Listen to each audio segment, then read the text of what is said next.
frontrunner for the 2028 presidential race. So the admin pushed for her impeachment to eliminate the frontrunner and that it's the intent of the president to stay in power.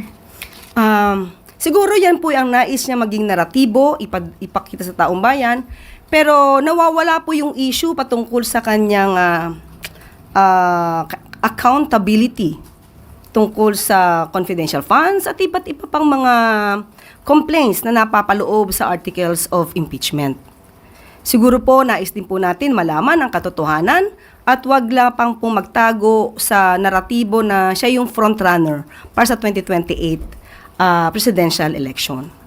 At sabi nga natin, kapag ikaw ay taong bayan, ikaw ay taong gobyerno at public servant ka, obligasyon mo na ipakita lahat at sagutin ang mga issue na kakapalooban mo o nasa kakasangkutan mo.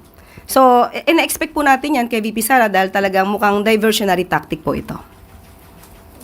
Thank you po.